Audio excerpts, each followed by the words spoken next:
नमस्कार व्यूअर्स, मैं हूं अमीश देवगन। रात के 9 बजने वाले हैं और आप देख रहे हैं सर्वश्रेष्ठ प्राइम टाइम डिबेट शो टक्कर।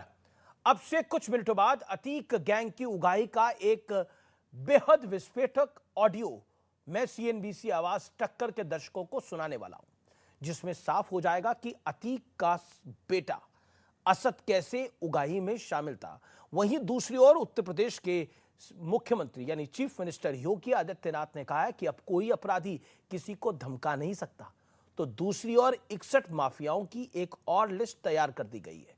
इससे साफ हो गया है कि यूपी को माफिया मुक्त करने के लिए योगी सरकार ने एक बार फिर से कमर को कस लिया है। तो आज जोरदार टक्कर इसी पर, और आज सीएनबीसी आवाज के टक्कर के ट्यूसडे एडिशन में आज मैं कुछ ऐसी ऑडियो क्लिप लेके आया हूं, कोई ऐसे मैसेज लेकर आया हूं जो वाकई बताएंगे कि असद कितना कुख्यात था और अतीक अहमद किस तरह से प्लानिंग करता था और किस तरह से धमकाता था।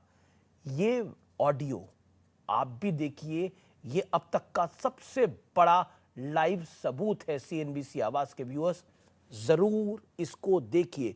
हो सकता है आपको फर्क नहीं पड़ता हो, आप मुंबई, बेंगलोर, गुजरात के किसी हिस्से में या मध्य प्रदेश में रहते हो, लेकिन सोच के देखिए एक कारोबारी को कैसे धमका रहा है, कैसे पैसे मांग रहा है और कैसे खेल खेल रहा है।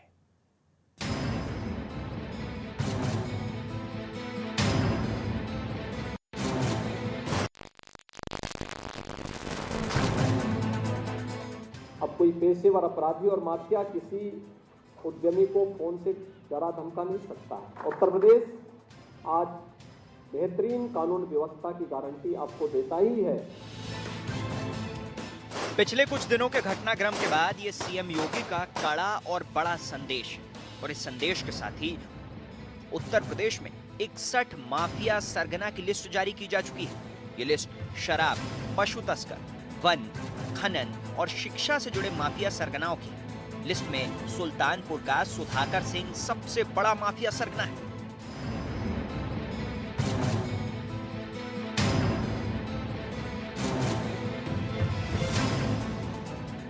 खबर है कि अतीक गैंग के बाद इन सभी माफियाओं पर जोरदार एक्शन की तैयारी है।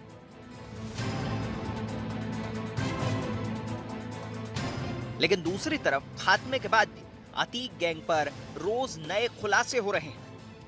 अब माफिया अतीक अहमद का साबरमती जेल से प्रयागराज के प्रॉपर्टी डीलर जैद को फोन पर धमकाने का ऑडियो सामने आया है, जो करीब 2.5 साल पुराना है। तक हमारी कोई नियत नहीं थी तुमको पीटने की। हम खुद समझ रहे थे। जब तुम्हारा हमने हाव भाव देखा, तुम्हारा रवैया देखा, समझे जी, तो क्या सिर्फ तुम्हारे रवैया पे खिसियाएंगे हम। लेकिन ऑडियो क्लिप के बाद बारी है सबसे एक्सप्लोसिव चेक, जिसमें जनवरी महीने की शुरुआत में जेल के अंदर से अतीक एक बिल्डर को चैट के जरिए धमकाता है और कहता है कि मैं अभी मरने वाला नहीं हूँ, इंशाअल्लाह बहुत जल्दी सारे हालात बदल रहे हैं। मेरे कोई लड़के न डॉक्टर बनने वाले हैं न वकील बनेंगे, अब सिर्फ हिसाब होना है और इंशाअल्लाह बहुत जल्द हिसाब शुरू कर दूंगा। और इसके बाद अतीक के बेटे असद का एक महाविस्फोटक ऑडियो भी हमारे हाथ लगा है, जिसे अगले कुछ मिनट में हम आपको दिखाएंगे, क्योंकि सूत्रों का कहना है कि बिल्डर से वसूली उमेश पाल के मर्डर की फंडिंग के लिए हो रही थी। अतीक पर यह खुलासा भी हुआ कि वो गुलाबी और सफेद पर्ची से लाखों का चुनाव टैक्स भी वसूलता था। लेकिन आज सबसे बड़ा सवाल कि क्या योगी राज में अब बचे खुचे माफियाओं की भी उल्टी गिनती शुरू हो गई है? इसी पर होगी देश की सबसे बड़ी बहस। तो देश की सबसे बड़ी पॉलिटिकल चर्चा आज इसी पर होगी। लेकिन अब वक्त एक बहुत बड़े खुलासे का, और वो खुलासा ये है, रिपोर्ट में आपने देखा कि जनवरी के महीने में साबरमती जेल में बैठकर अतीक ने चैट के जरिए एक बिल्डर को पैसे के लिए धमकी दी। इस बिल्डर का नाम मोहम्मद मुस्लिम है। अतीक की धमकी के बाद उसका बेटा असद फुल एक्शन में आ गया और पैसों के लिए बिल्डर को फोन कर डाला। बिल्डर ने फोन नहीं उठाया तो मैसेज में उसने धमकी दी, जिसके बाद डरकर बिल्डर ने असद से बातचीत की और अब इस पूरी बातचीत का ऑडियो और उगाही का लाइव सबूत मैं आपको स्क्रीन पर दिखाने वाला हूं। व्यूअर्स, ऑडियो थोड़ा बढ़ा लीजिए, रिकॉर्ड का बटन ऑन कर लीजिए, क्योंकि यह खबर बहुत महत्वपूर्ण है। आइए इस ऑडियो को सुनते हैं। हेलो। फोन किए थे। ये कह रहे थे कि भाई के पास हम जाते हैं जेल मुलाकात करने से, उमर भाई से मिलने जाते हैं जेल। तो उन्होंने ही हमसे कहा था आपसे बात करने को कुछ। अच्छा। वो 5 तारीख को आ रहे हैं पेशी पे। तो आप टाइम निकाल के वो उनसे मुलाकात के लिए आ जाते हैं। तो हम यार कचहरी हमको न बुलाओ, समझो। क्या हो गया कचहरी में? कचहरी में थोड़ा सा ठीक नहीं रहता, हम कचहरी हम जाते भी नहीं उधर। या जेल चलिए हमारे साथ। अब जेल वेल हम न जा पाएंगे, और कोई मैसेज हो बताओ तो हम बताओ, जो करना हो कर दें। तो ये आपने ऑडियो सुना। मेरे साथ बातचीत करने के लिए कौन कौन जुड़ रहा है? राकेश त्रिपाठी हैं, प्रवक्ता भारतीय जनता पार्टी उत्तर प्रदेश के। मेरे साथ डॉक्टर अजय आलोक हैं, जाने माने राजनीतिक विश्लेषक हैं। अनुराग भदौरिया, प्रवक्ता समाजवादी पार्टी के। शोहेब जमाई मेरे साथ जुड़ रहे हैं। मेरे साथ माजिद हैदरी हैं। आप तमाम लोगों का अभिनंदन है इस चर्चा में। तो आपने ऑडियो में सुना असद कैसे उगाई कर रहा है, यानी कुल मिलाकर जो रुडाली चल रही है, जो रोना गाना चल रहा है, जो छाती पीटी जा रही है, वो किन के लिए पीटी जा रही है, पॉइंट ये है। लेकिन मेरे साथ बात करने के लिए इस समय ये तमाम मेहमान हैं। मैं सीधा रुख करता हूं माजिद हैदरी आपका। माजिद हैदरी, अभी हमने जो ऑडियो सुनाया है उसमें असद उगाही कर रहा है। उससे पहले हमने अतीक का ऑडियो सुनाया जिसमें वो कह रहा है मारने का हमारे को तुम्हारा कोई इरादा नहीं था, लेकिन तुम्हारा बिहेवियर ऐसा था, तुम्हें पीटना पड़ा हमें। और साबरमती जेल से वो पूरी प्लानिंग कर रहा है। अब इसके बाद क्या बचता है? अमीश भाई, विनम्रता पूर्वक विनती होगी आपसे कि मैं आज इस मंच पे ना लड़ने आया हूं, ना चर्चा करने आया हूं, कुछ चीजों का मातम मनाने आया हूं। और वो मैं मातम आपके सामने रखूं। मातम सिर्फ इस चीज का नहीं कि आप मरहूम अतीक अहमद साहब को मरण उपरांत आपने अदालत में घसीटने, इसका मातम नहीं मना रहा। मैं इसका मातम मना रहा हूं कि हमारे जेलों में से इतना बड़ा गैंगस्टर का हिसाब चलता है। मैं इस चीज का मातम मना रहा हूं कि जिस यूपी का युवा पंडित जवाहरलाल नेहरू बनना चाहता था, राजनाथ सिंह जी बनना चाहता था, राहुल गांधी और अखिलेश यादव बनना चाहता था, आज यूपी की पुलिस कह रही है कि वहां का जो युवा है वो लॉरेंस बिश्नोई बनना चाहता है। मैं मातम इस चीज का मना रहा हूं कि यूपी में जो सरकार थी, जो एडमिनिस्ट्रेशन थी, सब चीजों की हत्या हो गई, केवल एक मरहूम लॉ मेकर की हत्या नहीं हुई। और मातम इस चीज का मना रहा हूं कि जब आप पैसे की बात करते हैं तो क्या आज भी इस देश में मनी लॉन्ड्रिंग चल रही है, जिसके बारे में भाजपा ने कहा था कि नोटबंदी के बाद यहाँ पे सब कुछ बंद हो जाएगा। हमारे जेलों का ये हाल है कि कहीं पर बॉडी मसाज चलता है, कहीं से गैंगस्ट्री चलती है। तो आप सबसे पहले अगर सवाल पूछते हैं तो भाजपा से और यूपी में एक बात बताइए, एक कानून नहीं, अगर हत्या का 302 का एक सेकंड माजिद हैदरी, आपने बोला आज मैं लड़ूंगा नहीं, अपनी बात पे कायम रहिएगा। अमीश भाई 10 सेकंड अमीश भाई 10 सेकंड 15 सेकंड ले लीजिए, बात नहीं करूंगा। आप मायूस ना हो, 15 सेकंड और ले लें। अमीश भाई केवल 10 सेकंड बस, उसके बाद मैं बात नहीं करूंगा। जिस यूपी के बारे में हम कहते थे कि आप मुस्कुराइए, आप यूपी में हैं, आप लखनऊ, आज मैं कहता हूं आप मातम मनाइए कि आप यूपी में हैं। ऐसा बेड़ा गर्क हो चुका है सरकार का, ऐसे हमारे देश के हालात बन चुके हैं। टर्की की पिस्टल आती है यहाँ पे, हमारे देशवासियों को मारती है, कभी सिद्धू मूसावाले को, कभी मरहूम अतीक साहब को। पाकिस्तान के कारतूस आते हैं। अरे भाई देश का क्या हाल है, आज सिर्फ मातम मनाओ देशवासी। अच्छा एक बात बताइए, आपने बोला कि नोटबंदी हुई, सब कुछ सामान्य हो जाना चाहिए था, पता नहीं नोटबंदी नहीं होगी, अल्लाह दिन का चिराग हो गया, 302 का कानून बना तो हत्याएं बंद हो गई क्या देश के अंदर? ऐसा तो नहीं है। 420 का कानून बन गया तो फ्रॉड बंद हो गए देश के अंदर। जो फ्रॉडस्टर हैं वो फ्रॉड करते रहते हैं, वो नए नए तरीके इजाद कर लेते हैं। जो गैंगस्टर हैं वो हत्याएं करते रहते हैं, वो नए नए तरीके इजाद कर लेते हैं। पॉइंट ये सब मैं इस समय जो ऑडियो दिखा रहा हूं उसके ऊपर मैं राय चाहता था आपकी, जिस पर राय नहीं दी। मैं दूसरे मेहमान के पास चाहता हूं, अनुराग भदौरिया। एक सेकंड शांत हो जाइए अनुराग भदौरिया। अब आपका एक मिनट, इस ऑडियो खुलासे पर आप क्या कहते हैं? जिस असद के लिए समाजवादी पार्टी इतना रोगा रही थी, उसकी असलियत तो जानिए जरा। सुन तो लीजिए। हाँ, वो जान गया, क्योंकि जिस जेल की बात कर रहे हैं वो साबरमती की जेल है और वो वहां पे भारतीय जनता पार्टी की सरकार है। तो अपन लगा सकते हैं कि जेल में हर चीज उपलब्ध है। कौन सा जेल में था? आप ही खोल रहे हो। असद कौन सा जेल में था? वो कहता है मुझे चाहिए 1 करोड़ रुपए। अरे पूरी बात और मेरा फोन नहीं उठा रहे तो गलती कर रहे हो। अगर असद जेल में था क्या? आप फैक्ट्स तो पूरे बता आपने करिए। सवाल पूछ तो लिया। सवाल अरे, आप क्या बोल रहे हो? आपने आप कह रहे हो अतीक साबरमती की बात पहले की थी। आपने अतीक अहमद की, अरे यार आपके साथ दिक्कत यह है कि आप सवाल पूछ लो, मैं जवाब देता रहूंगा। आप सवाल पे सवाल पूछोगे तो मैं जवाब कैसे दूंगा? एक ही तो सवाल बार बार आप रिपीट कर रहे हो, तो मैं जवाब दे तो रहा हूं। आपने अतीक का भी नाम लिया था, तो मैंने आपको वहां से स्टार्ट की थी बात। अब आप पहले ही कूद पड़े तो मैं बात कैसे पूरी करूं? आप पहले बात हुई थी अतीक, तो मैंने कहा कि वो तो वहां पे साबरमती जेल में, और साबरमती जेल से तो भाई फोन हो रहा है, तो जेल की व्यवस्था कैसी है? एक बात। दूसरी बात, अफसोस इस बात का है, बहुत अफसोस है कि आज उत्तर प्रदेश में अपराधियों की फैक्ट्री चल पड़ी है। क्या ये अपराधियों की फैक्ट्री बंद करने की जरूरत है? क्या यूथ सोच रहा है क्या हमें लॉरेंस बिश्नोई बनना है? ये हमारे उत्तर प्रदेश की यूथ की मानसिकता होगी, 23-24 साल के लड़कों की।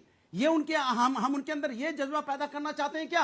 अपराधी को मारने से कुछ नहीं होगा, ये अपराधी की फैक्ट्रियां बंद करनी पड़ेंगी। जो अपराधी की फैक्ट्री चालू हुई है, इसकी वजह सिर्फ इतनी है कि हम शिक्षा उत्तर प्रदेश में नहीं दे पा रहे हैं, हम रोजगार नहीं दे पा रहे हैं, महंगाई नहीं रोक पा रहे हैं, युवाओं को पैर पे खड़ा नहीं कर पा रहे हैं। इसको पहले इस पे काम करने की जरूरत है अगर समाज को सुधारना है। नहीं तो इस तरह के माफिया 2, 3, 4, 5, एक मारो दूसरा पैदा होगा, दूसरा मारो तीसरा पैदा होगा। ये 3 जो आए थे, किसी ने सोचा था कि पुलिस कस्टडी में आके मार के चले जाएंगे? पुलिस कस्टडी में आके मार दिया उन्होंने। सोचो, उनकी हिम्मत सोचो। तो इसलिए मैं आपसे कह रहा हूं कि इस तरह के और आगे पैदा ना हो पाए, उसमें चिंता करने की जरूरत है, हल्ला मचाने की जरूरत नहीं है। समाज के अंदर में बहुत बड़ी समस्या है कि पुलिस के अंदर, अगर उमेश पाल की भी हत्या हुई थी तब भी पुलिस वाले मौजूद थे, तब भी हत्या हो गई। इस तरह से कानपुर में देखी मां बेटी वहां पे जिंदा जली, तब भी पुलिस प्रशासन मौजूद था। आप देखो, जालौन में बेटी को मार दिया, दिन दहाड़े बेटी को मार दिया 11 बजे। आज बताओ बेटी, मेरी बात सुनिए, इस तरह से अगर हौसले बढ़ेंगे यूथ के, गोली चलाने के हौसले बढ़ेंगे, नई नई पिस्टल मिल जाएगी, तो ये चिंता की बात है। उत्तर प्रदेश के लिए चिंता की बात है कि हम उत्तर प्रदेश को कहां ले जाना चाहते हैं।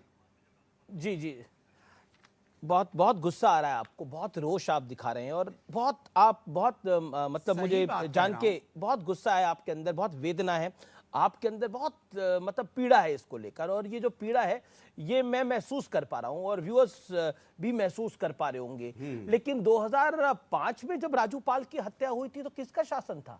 1996 में जब अतीक अहमद पहली बार विधायक बना तो किसने बनवाया था? 2004 में पहली बार सांसद किसने बनाया था? माफिया को निपटाना तो छोड़िए, जवाब दूं? आप तो माननीय बना रहे थे, आप तो माननीय बना रहे थे, तो आप तो कुत्ते के साथ हाथ मिला रहे थे, माफिया के कुत्ते के साथ। जवाब दे दूं? जी दीजिए, जवाब दे दूं? जी दीजिए। 1991 में आदरणीय नेताजी के सामने कोई कैंडिडेट भारतीय जनता पार्टी को नहीं मिला तो किसको लाए थे पता है? डकैत। किसको बताइए? तहसीलदार सिंह को लाया गया था। जब जनता ने फिर भी किसको जिताया? आदरणीय नेताजी को। डकैत को लाके लड़ाया था। किसने 1991 लेके आया था? बताइए ना, मैं आपसे पूछना चाहता हूं। डकैत का मुकाबला कर रहे थे आप अतीक अहमद के साथ, मुलायम सिंह के सामने में।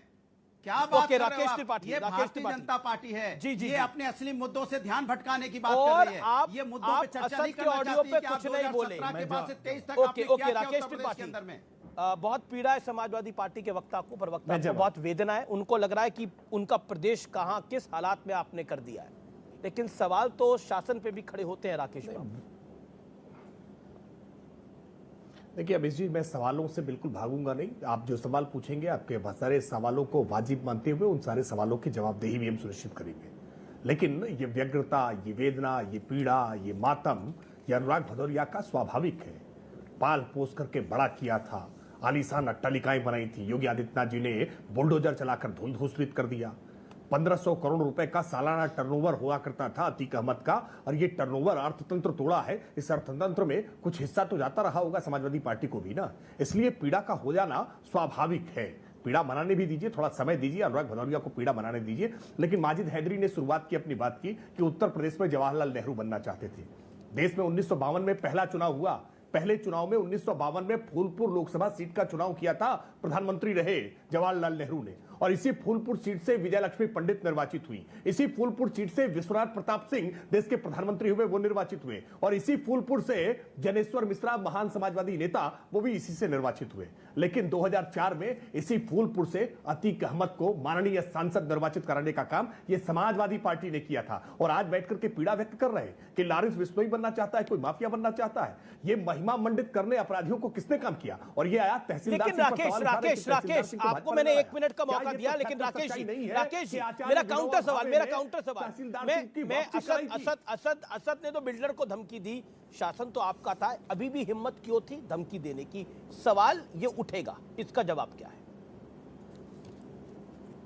देखिए, मैं बिल्कुल आपका सवाल बिल्कुल वाजिब है। ये सच्चाई है कि 44 साल से 1979 में जब पहला मुकदमा लिखा गया, तब से लेकर के अतीक अहमद का एक दहशत, एक साम्राज्य इस प्रकार का था कि अतीक अहमद के द्वारा धमकी दिए जाने पर कोई एफआईआर के लिए सामने तक नहीं आता था। लेकिन भारतीय जनता पार्टी ने प्रभावी कार्रवाइयां करना प्रारंभ किया। धीरे धीरे लोगों के अंदर ये जज्बा आया, हौसला आया, हिम्मत आई, और अब बहुत सारे लोग और भी खुलकर के सामने आ रहे हैं। अतीक अहमद के साम्राज्य का अंत करने के लिए भारतीय जनता पार्टी ने बहुत प्रभावी प्रयास किए हैं। यद्यपि इस बात को मैं स्पष्ट फिर भी कर रहा हूं कि पुलिस अभिरक्षा में, पुलिस हिरासत में अतीक अहमद की हत्या एक दुर्भाग्यपूर्ण घटना है, नहीं होनी चाहिए थी। लेकिन अपराध और अपराधी की लाइफ आयु हमेशा कम होती है, क्योंकि जब भी कोई अपराधी कोई गोली चलाता है ना, तो ये गोली पलटकर वापस लौटती है। और इसीलिए जब जब माफिया पुलिस अभिरक्षा में, न्यायिक अभिरक्षा में जाता है, तो इस बात का रोना हमेशा रोता है कि मेरी जान को खतरा है। सारे माफियाओं का ट्रैक रिकॉर्ड देख लीजिए, देश भर में जितने माफिया अपराधी, लेकिन यहाँ तो जान चली गई,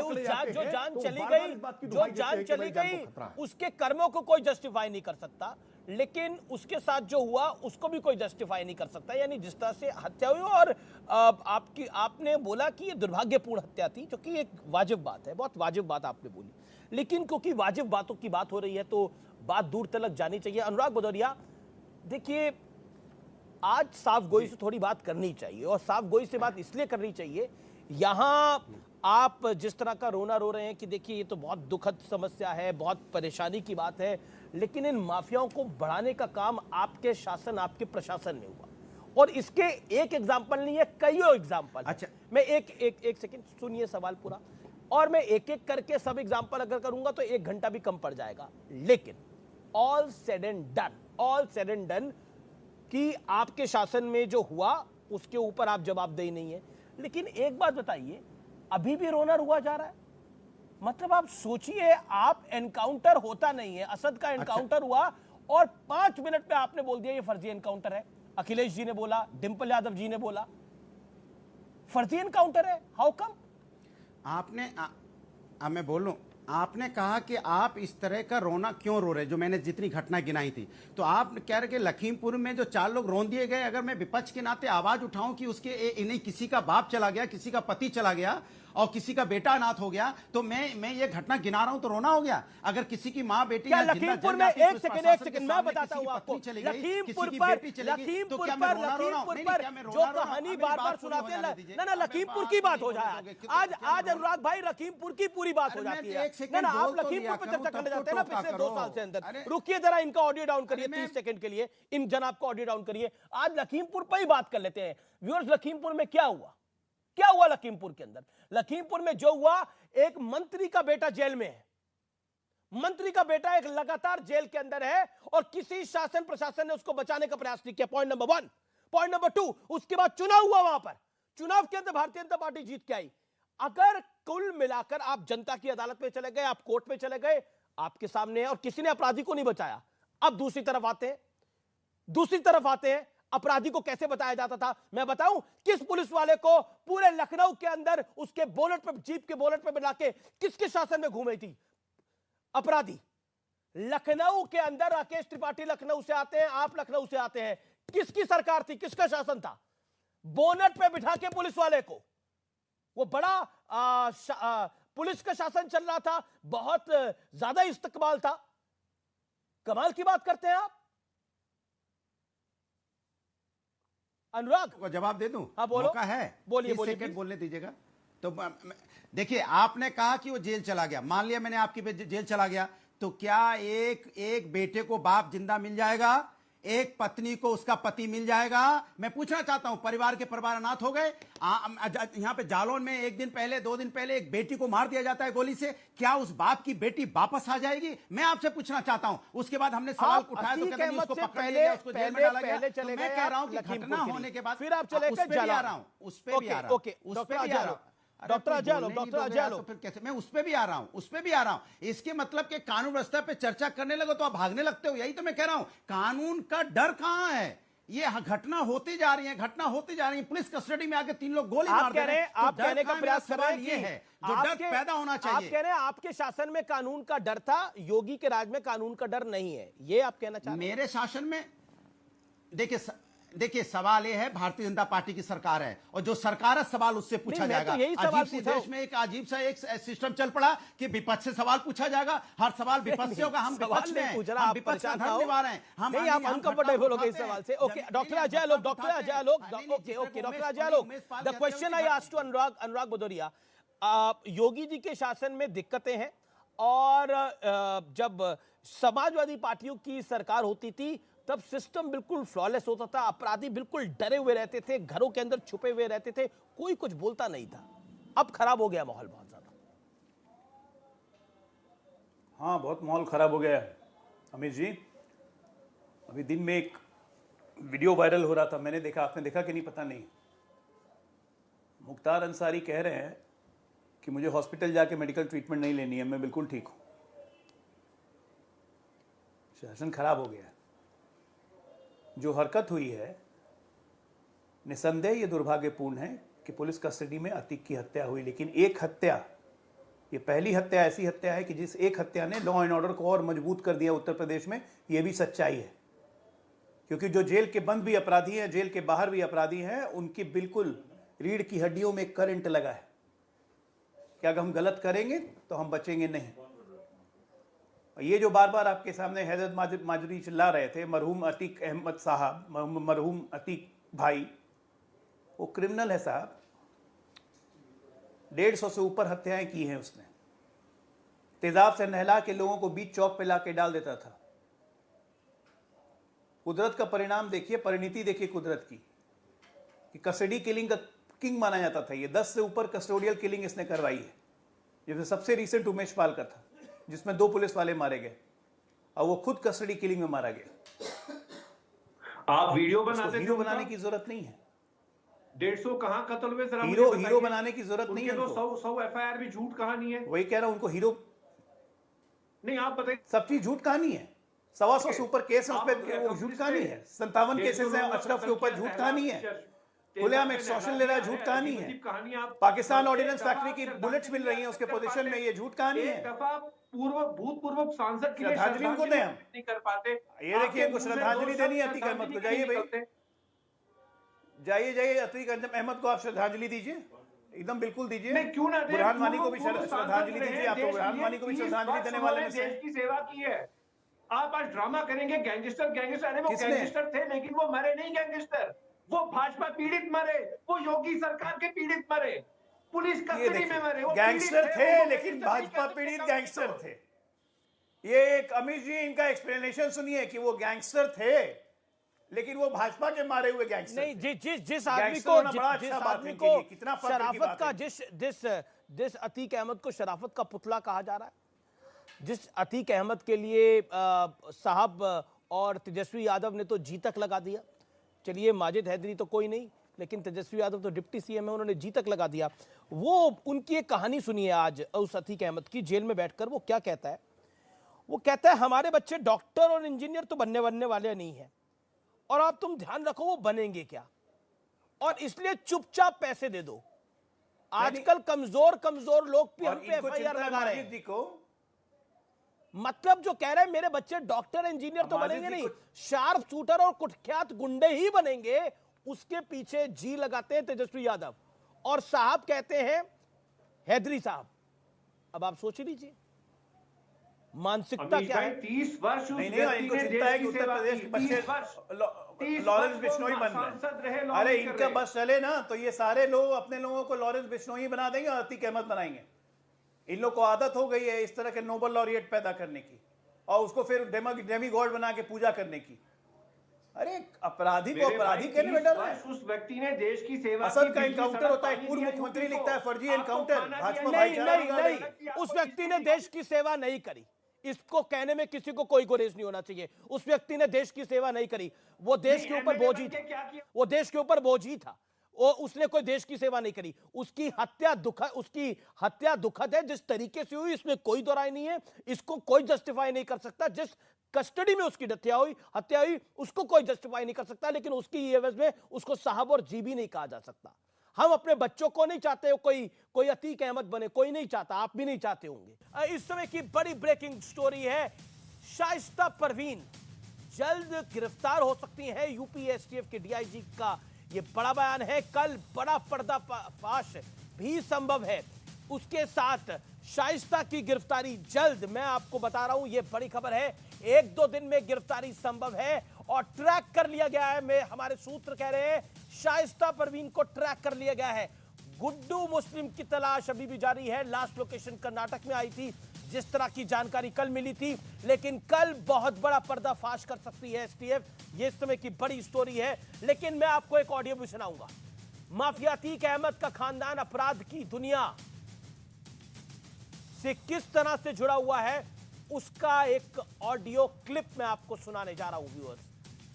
कुछ मिनटों बाद उस ऑडियो क्लिप को मैं सुनाने जा रहा हूं आपको, वो बहुत बड़ा खुलासा करेगा। लेकिन मेरे साथ डॉक्टर शोएब जमई है। डॉक्टर शोएब जमई, हत्या जिस तरीके से हुई उसको जस्टिफाई नहीं करा जा सकता, लेकिन व्यक्ति और इंसान को जस्टिफाई करने का तरीका क्या जायज है? जिस आदमी ने कई लोगों के घर उजाड़े हो। देखिए अमीश जी, पिछले बार भी हमने इस मुद्दे पर आपसे डिबेट की थी। मैंने अब तक कभी भी इस पर धर्म का एंगल न ढूंढा है और ना ही मैं ये कहता हूं कि अतीक अहमद या मुख्तार अंसारी कोई मुसलमानों के ही सबसे बड़े लीडर है। आप जानते हैं जिस क्षेत्र से, पूर्वांचल का जो क्षेत्र है, वहां पे मुश्किल से 10 से 11% मुस्लिम वोटर होंगे, जी भी विधानसभा क्षेत्र हो। कोई भी सांसद, कोई भी विधायक, चाहे वो गैंगस्टर हो, माफिया हो, रॉबिनहुड हो, वो बगैर हिंदू वोटर्स के बगैर वो नहीं बन सकता। इसमें कोई शक की बात नहीं कि मुख्तार अंसारी हो, अफजाल अंसारी हो या अतीक अहमद, इतने बरसों में जो विधायक और सांसद बनते रहे, वो उस क्षेत्र के हिंदू जो वोटर हैं उनका भी बड़ा संख्या में साथ रहा। और इनके जो करीबी लोग हैं, जो इनके साथ व्यापारिक संबंध रखते हैं, चाहे प्रयागराज में हो या मऊ में हो, वो सब भी हिंदू हैं ज्यादातर। मुसलमानों का तो बहुत छोटा प्रतिशत है। ये बात बताना जरूरी है कि अतीक अहमद के कारोबारी रिश्ते स्थानीय भारतीय जनता पार्टी के नेताओं से थे, जो पहले कभी बसपा में हुआ करते थे। वो जब बीजेपी में आ गए तब भी कारोबारी रिश्ते थे। मैं पूछ रहा हूं कि तू इधर उधर की ना बात कर शातिर, बता ये काफिला क्यों लूटा। जिस तस्वीर को दिखाया जा रहा है, जिसमें वो हत्यारा जो लवलेश तिवारी है, जिसने इसकी पुलिस कस्टडी में हत्या कर दी, उसकी बात होनी चाहिए। वो ये कहता है कि देखो जी, मैं तो स्मृति ईरानी जी के कार्यक्रम में मौजूद हूं, मैं ब्राह्मण हूं, शास्त्र वाला ब्राह्मण हूं और बजरंग दल का व्यक्ति हूं, और उसकी तस्वीर भाजपा गोंडा के जिला संयोजक के साथ है। अब आप ये गौर कीजिए कि अगर ऐसी तस्वीर इस हत्यारे की किसी दूसरे पार्टी के साथ हो जाती तो अभी हंगामा बच जाता। अगर ये धार्मिक नारा कुछ और लगाता तो अभी पूरे देश में यहाँ से अंगारे बरस जाते। लेकिन ये धार्मिक क्या लगा रहा था? जय श्री राम। इसको पता था कि नारे लगाएंगे पुलिस वाले कुछ नहीं करेंगे, क्योंकि नारे में यहाँ से बहुत कवर है, चाहे आप गुंडे बन जाएं, आतंकी बन जाएं। तो ये एक आतंकी घटना थी, इसमें कोई शक की बात नहीं कि आप धार्मिक नारा लगाते हुए किसी को मार देते हैं। लेकिन आप भी आतंकी हैं। अतीक अहमद पाक साफ है। अतीक अहमद पाक साफ है। असद का जो हमने ऑडियो दिखाया वो पाक साफ है। मैंने कभी नहीं कहा। अतीक अहमद कह रहा है हमारे बच्चे को डॉक्टर इंजीनियर बनेंगे। वो तो माफिया थे और माफिया ही बनने वाले हैं, तो इसलिए पैसे दे दो चुपचाप। हमने कब कहा कि अतीक अहमद पाक साफ है? अतीक अहमद जैसे बहुत सारे लोग रॉबिन हुड इमेज के गैंगस्टर माफिया होते हैं, चाहे गुंडा था अतीक अहमद, माफिया था अतीक अहमद, अब रॉबिन हुड कैसे बोल रहे हैं? वो लोगों वो आप देखिए 33 साल पुराना केस है एक महिला का। उसका पति मार दिया, उसका बच्चा, उसका बेटा मार दिया, उससे कुछ बीघा जमीन के लिए। वो था अतीक अहमद। रॉबिन हुड बोल रहे हैं आप Atiq Ahmed. Who was Robin Hood? When we say Robin Hood, who was Robin Hood? मैं जब अमीरों से लेकर गरीबों को देता था रॉबिन हुड। शालीनता से Robin Hood was a much better man. And what was Atiq Ahmed? How can you justify Atiq Ahmed and शालीनता से बाएं दाएं की बात करके? अरे भाई गदाधारी, अरे गदाधारी भीम, शांत हो जाइए भाई, आप क्यों इतना बुरा मान रहे हैं? मैं जवाब दे रहा हूँ, जनता को जवाब, जनता भी सुन रही है ना। भारतीय जनता पार्टी से सवाल मैं पूछ रहा हूँ, आप पूछने दीजिए। आप हमारे बीच में बाधा बन रहे हैं, ये संवाद बना रहना चाहिए लोकतंत्र में, आप क्यों बचा रहे हैं उनको? ओके, नहीं, सवाल बड़ा मुझे पॉइंट तो ये समझ में नहीं आ रही। ओके, राकेश त्रिपाठी जवाब। मैं बस अरे भाई जरा सा 30 सेकंड तो मुझे दे दीजिए। अब आपने बोला, अब राकेश त्रिपाठी। हाँ, नहीं डॉक्टर शोएब जमई ने बड़ी कुटिलता के साथ, बहुत कुटिलता के साथ इसलिए कह रहा हूं कि कैसे जस्टिफाई कर दिया कि अतीक अहमद या मुख्तार अंसारी जैसे लोग चुनाव जीत करके आते हैं, इसलिए उनके बारे में इस तरह की बातें करना ये वाजिब नहीं है। उनको माफिया, उनको डॉन, उनको गैंगस्टर, उनको अपराधी, उनको पेशेवर हत्यारा, उनको आप रंगदारी वसूलने वाला, इस प्रकार की उनको उपमाएं, इस प्रकार की टिप्पणियां ना की जाए, क्योंकि वो चुनाव जीत करके आते रहे। ये मुझे लगता है कि इतनी बेशर्मी से बचाव और किया भी नहीं जा सकता था, लेकिन डॉक्टर शोएब जमई से हम अपेक्षा भी क्या कर सकते हैं, उम्मीद भी क्या कर सकते हैं। लेकिन सच्चाई ये है कि अतीक अहमद का 44 वर्ष का जो साम्राज्य था ना, वो राजनीतिक संरक्षण के साथ था, और उत्तर प्रदेश में योगी आदित्यनाथ सरकार आने के बाद उस साम्राज्य को हमने ठीक है, मैं जवाब देता हूं अमीश जी। लंबे दूर तक जड़ गहरी थी और उन जड़ों को उखाड़ने में समय लगा, लेकिन एक एक करके वो जड़ें उखाड़ी गई। साहब, आप उसका जवाब तो दीजिए लवलेश तिवारी पर। आपने आरोप लगाया, मैं जवाब दे रहा हूं। आपने कहा कि लवलेश तिवारी की फोटो किसके साथ थी, उसका संबंध केंद्रीय मंत्री के साथ उनकी तस्वीर है, कह रहा हूं स्मृति ईरानी के साथ उसकी तस्वीर है, हत्यारे आपके साथ भी तस्वीर, बजरंग दल का मेंबर है, आपके भाजपा गोड्डा जिला संयोजक के साथ तस्वीर है। सर, आपके सवाल आपसे ही पूछा जाएगा, समाजवादी से नहीं पूछा जाएगा। अरे बिल्कुल सवाल पूछ लो। अरे भाई सवाल पूछ लिया आपने, जवाब सुन लीजिए ना। मैं कह रहा हूं डॉक्टर शोएब जमई उसकी मेरे साथ तस्वीर हो या आपके साथ तस्वीर हो, उसके खिलाफ कार्रवाई करने में हम चूकने वाले नहीं हैं, उदारता बरतने वाले नहीं हैं। उसको गिरफ्तार किया है, जेल की सलाखों के पीछे भेजा है, इन्वेस्टिगेशन इंटरोगेशन पूरा होगा और उसको मुकम्मल अंजाम तक पहुंचाएंगे। आप ना भाजपा नेता के इशारे से हत्या हुई है, मुंह में आए वो कह सकते हैं। पुलिस अफसर था डॉक्टर शोएब जमई, आप जो चाहे वो कह सकते हैं। नेशनल टीवी डिबेट में बैठे हुए हैं, जो मन में आए, जो मुंह में आए बोल सकते हैं। रोका जाएगा तो आप गदाधारी भीम बताने लगेंगे। सुनिए, ठीक बात है। अरे भाई, आप डॉक्टर शोएब जमई लगातार रनिंग कमेंट्री करोगे आप क्या? आप रनिंग कमेंट्री करोगे क्या? आप सवाल पूछ रहे थे, मैं चुपचाप सुन रहा था ना। अब जब जवाब देना शुरू करता हूं, मैं कह रहा हूं अगर लवलेश तिवारी के विरुद्ध कार्रवाई करने में कोई हम नरमी बरते, कोई उदारता बरते, आप निश्चित तौर पर सवाल उठाइएगा। हमारे लिए लवलेश तिवारी हत्यारा है, किसी प्रकार की कोई नरमी बरतने वाले नहीं है। जो भी हत्या कर रहा है, जिसने भी समाज विरुद्ध अपराध किया है, इंडियन पेनल कोड की सबसे बड़ी धारा है जिसमें मृत्युदंड तक का प्रावधान है। हत्या करने वाले किसी व्यक्ति को महिमा मंडित करने का काम भारतीय जनता पार्टी नहीं कर सकती है। लवलेश तिवारी का संबंध किससे रहा हो या वो किस विचारधारा को फॉलो करता रहा हो, इस बात की परवाह हम नहीं करेंगे। हम उसको हत्यारे के तौर पर देख रहे हैं, और हत्यारे के साथ जैसा सुलूक सरकार को करना चाहिए वैसा ही सुलूक होगा। हम राजू पाल की हत्या के बाद अतीक अहमद और अशरफ को बचाने वाली समाजवादी पार्टी अनुराग भदौरिया की पार्टी नहीं है कि राजू पाल की हत्या के बाद अतीक अहमद 2004 में निर्वाचित, 2005 में राजू पाल की हत्या। मैं एक माफिया अतीक अहमद के खानदान के अपराध की दुनिया से किस तरह के संबंध थे उसका एक और ऑडियो क्लिप आपको दिखाने जा रहा हूं।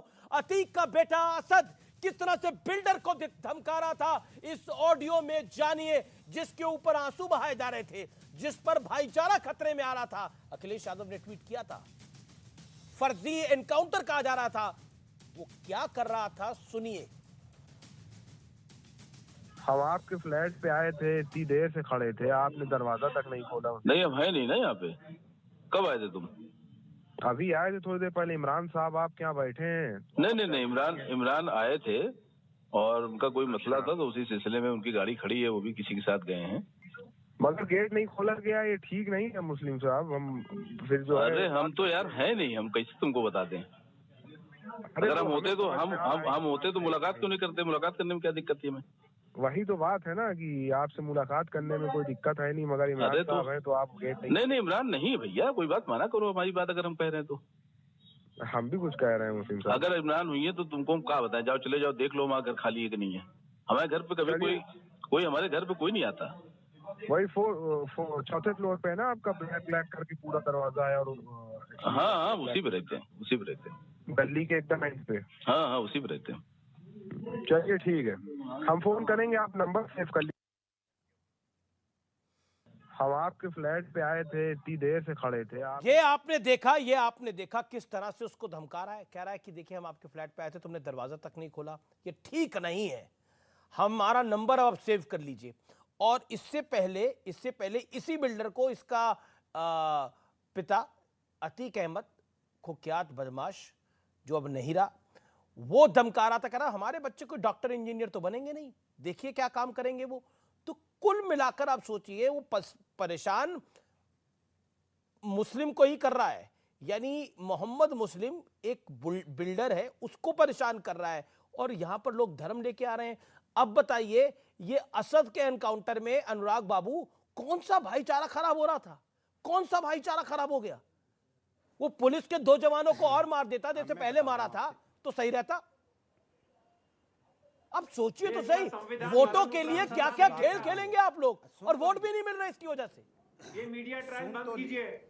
हाँ वही मैं कह रहा, क्यों मीडिया ट्रायल? क्या मीडिया ट्रायल है इसके अंदर? मीडिया ट्रायल देश What is the media trial in this? सजा नहीं देता, मरणोपरांत ट्रायल नहीं करता देश का संविधान। ये बंद कीजिए। ये तो अच्छी बात है, 1948 में अगर मोबाइल होता ना तो मैं आपको गोडसे और सावरकर की कन्वर्सेशन सुनाता आज। तो सुना देते, तब नहीं था, बात बंद कीजिए। तो तब नहीं था, नहीं सुना पाते ना, तो नहीं सुना पाए आप, नहीं सुना पाए ना। अब वो तकनीक है, और तकनीक से पता लग जाता है सब कुछ। मरण उपरांत देश का संविधान। एक काम करो, 90 के दशक में जो ऑडियो ट्रेन है ना, वो भी जुटा लो जरा। कैसे कश्मीरी पंडित, कश्मीरी हिंदू रिक्वेस्ट कर रहे थे, गुजारिश कर रहे थे कि हमारी मदद करो, कोई मदद करने के लिए नहीं आया था। जुटा लो वो भी थोड़ी देर के लिए। कर रहा है व्यक्ति और आप उसका मजाक बना रहे हैं। मरण उपरांत आप करके बात कर रहे हैं, मरण उपरांत तो भी आप बदनाम कर रहे हैं। मरण उपरांत आप सुनिए वो कैसे उसके कारनामे थोड़ी बदल जाएंगे। अरे कोई व्यक्ति मर गया, उसके कारनामे थोड़ी बदल जाएंगे। ओसामा बिन लादेन नहीं रहा, उसके कारनामे बदल जाएंगे क्या? जब वो आप करके बात कर, ओसामा बिन लादेन नहीं रहा, उसके कारनामे थोड़ी बदल जाएंगे। होंगे आपके लिए लोग साहब। देखिए अमीश भाई, कितना देश की जनता के लिए नहीं है, देश के युवा के लिए नहीं है। डॉक्टर अजय लोग नहीं कह रहा। Okay hold on, doctor Ajay लोग। देखिए अमीश, मेरा नंबर ये माजिद हैदरी जैसे लोग जो हैं, ये माजिद हैदरी जैसे लोग हैं, ये इस देश में नफरत फैलाने के अलावा और कुछ नहीं कर सकते। कश्मीरी हिंदुओं पे इनकी ज़बान नहीं खुलेगी कि कैसे मार मार के निकाल दिया, कैसे उनकी औरतों के साथ रेप किया, कैसे उनका मर्डर किया। और अतीक अहमद जो आतंक का पर्याय था कानपुर से लेकर बनारस तक, उसके लिए उसके मरणोपरांत तो अतीक भाई, अतीक ये, अतीक वो, किसको ग्लोरीफाई करना चाहते हैं? आप मानसिकता समझिए, ऐसी मानसिकता को पोषित करके ये बच्चों को गुमराह करते हैं। ये कहते हैं कि लॉरेंस बिश्नोई बनना चाहता है यूपी में कोई। ये लोग हैं जो लॉरेंस बिश्नोई को पैदा करते हैं। यही ऐसे लोग हैं जो जहर भर के हमारी कौम, जैसे असदुद्दीन ओवैसी ने कहा था कि हमारी कौम को टारगेट किया जा रहा है, मुसलमान यूथ को चुन चुन के मारा जा रहा है असद के एनकाउंटर के बाद। और ये अखिलेश यादव उसके 15 मिनट के बाद मुसलमान वोट के कहीं असदुद्दीन ओवैसी बाजी न मार जाए, वो आ गया कि बीजेपी भाईचारा बिगाड़ रही है। कौन सा भाईचारा किया था अतीक अहमद ने? इलाहाबाद में कौन सी दूध की गंगा बहाई थी? खून की गंगा बहाता था वो। और ऐसे व्यक्ति के लिए सम्मानजनक शब्द आप निकाल रहे हैं तो उसको ग्लोरिफिकेशन ऑफ द क्राइम नहीं कहेंगे तो और क्या कहेंगे? वो आप करते हैं कि कश्मीर में वही किया, देश में इलाहाबाद को, यूपी को और क्या देता? अपना खून तक दे दिया यूपी पुलिस को। क्या दिया? और क्या देता? और एक व्यक्ति क्या करता? हाँ, खून दे दिया, खून लिया लोगों का, देश की सेवा की, लोगों का खून लिया। एक तांगे वाला का बेटा 11,000 करोड़ का मालिक बन गया खून देके, या लोगों के खून चूस के? क्या बात कर रहे हैं आप? पता भी नहीं है, बोले जा रहे हैं।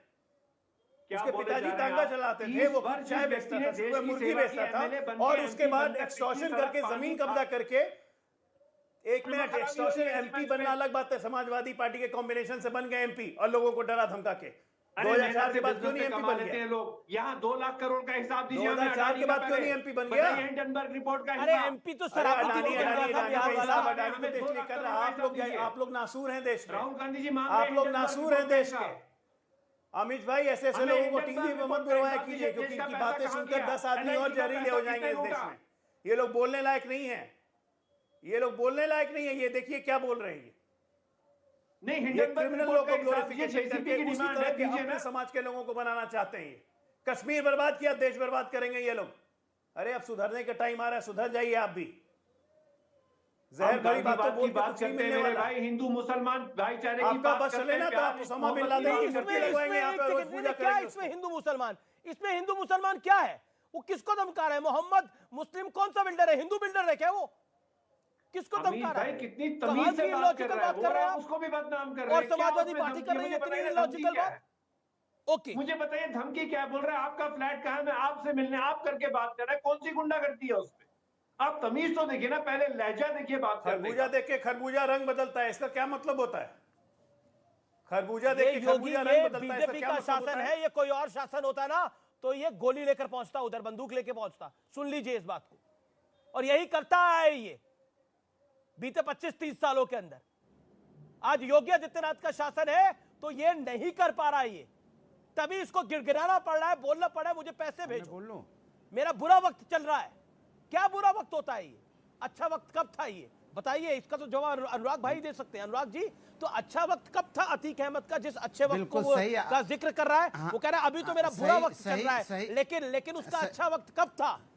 जब कई लोग उसके कुत्ते से हाथ मिलाते थे या सांसद बनाते थे। भाई अब हम बोल लें, अगर आपकी आज्ञा हो तो कितने सेकंड बोलने देना है तो आप बता दो, उतना बोलिए। 1 मिनट बोलिए आप।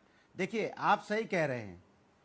अच्छा, मैं आपसे पूछना चाहता हूं, क्या सही वक्त है कि जालौन में एक बेटी को मार दिया गया? कौन था वो? हमने तो नहीं बोला कि हिंदू था कि मुस्लिम था। किसने मारा किसको? अरे एक गुंडे ने मार दिया। सरकार किसकी है? इस पे चर्चा नहीं होगी, इस पे बात नहीं होगी। हम इस पे बात करते तो आप इधर-उधर भाग जाते हो। मैं आपसे कहता हूं भाई, असद के एनकाउंटर पे भाईचारा अरे भाई, मैं तो आपसे क्या कह रहा हूं, आपने कहा गुंडों की हिम्मत नहीं पड़ रही है, तो गुंडे नहीं तो गोली मारी ना। किसको गोली मारी? एक दिन पहले जालौन में एक छात्रा को गोली मार दी। बताइए इसका क्या जवाब है? मैं आपसे पूछता हूं, बलिया में है जिस तरह से लड़के को मार दिया गया, बताइए किसकी सरकार है? किसकी सरकार है? बताइए। हाथरस में बेटी को मार दिया गया, किसकी सरकार है? बताइए ना, मैं पूछना चाहता हूं। हर चीज को इधर से उधर।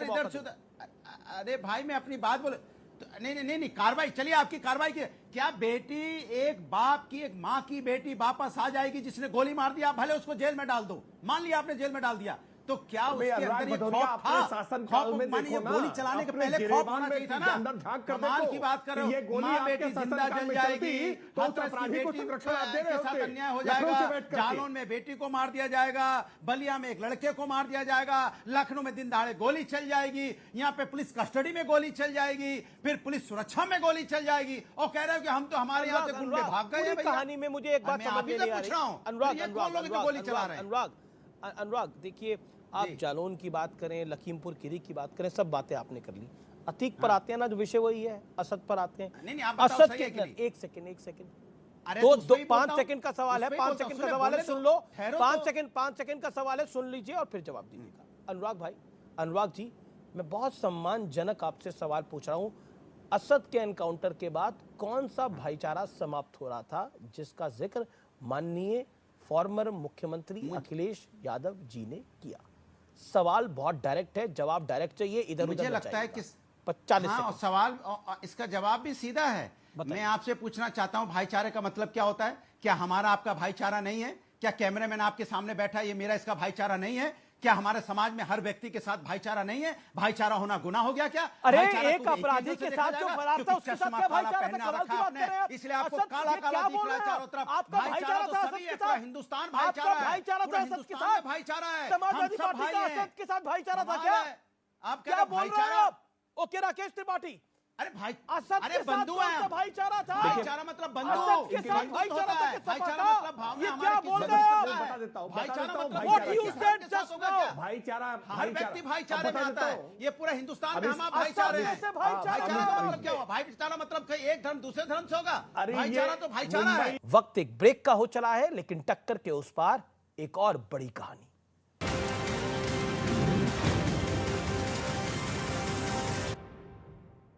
वेलकम बैक व्यूअर्स, आप देख रहे हैं CNBC आवाज पे टक्कर का ये बेहद खास एडिशन मंगलवार के दिन। Rakesh Tripathi on screen. राकेश त्रिपाठी, वो कह रहे भाईचारा था। देखिए हाँ, मैं बता देता हूं भाईचारा क्या होता है। सच्चाई यह है कि मुंबई महाराष्ट्र में जो अंडरवर्ल्ड के माफिया हुआ करते थे ना, उनको भाई कहा जाता था। यही भाई कल्चर उत्तर प्रदेश में समाजवादी पार्टी अपने शासनकाल में लेके आई, और इसीलिए अतीक भाई, मुख्तार भाई के सामने उत्तर प्रदेश की जनता को कैसे चारा बनाकर रखा था कि वसूली करो, रंगदारी वसूलो, अपहरण करो, डकैती करो, लूट लो, बलात्कार करो, सब कुछ करो, लेकिन आप भाई बने रहोगे। और ये जो भाई था ना, उसी भाई के चारे की बात कर रहे थे। वो भाईचारा टूट रहा था क्योंकि भाई के ऊपर कार्रवाई हो रही थी, इसलिए परेशान थे। और इसीलिए आज अनुराग भदौरिया की जो है, जो पीड़ा है, जो मातम है, वो दिखाई पड़ रहा है छलकता हुआ बिल्कुल कि कैसे उनके भाई पर हमारा सबके साथ कार्रवाई हो रही थी भारतीय जनता पार्टी की सरकार में। नहीं, आप बिल्कुल, आपका खूब भाईचारा था, आपका खूब भाईचारा था इन अपराधियों के साथ, इन भाई अपराधियों के साथ, माफियाओं के साथ, डॉन के साथ खूब भाईचारा। सब भाई हैं भाई, सब भाई हैं, सब आपस में एक रिश्ता है। आप यूपी की जनता को चारा बना करके इन भाई के हवाले कर देते थे ना, ये भाईजान के हवाले जो कर देते थे ना, कि भाईजान के हवाले कर दिया है और यूपी की जनता को चारा समझ करके चल लो। जिम्मेदारी से भाग रहे हो, अपने कस्टडी में मौत हुई है। क्या होगा अनुराग भाई?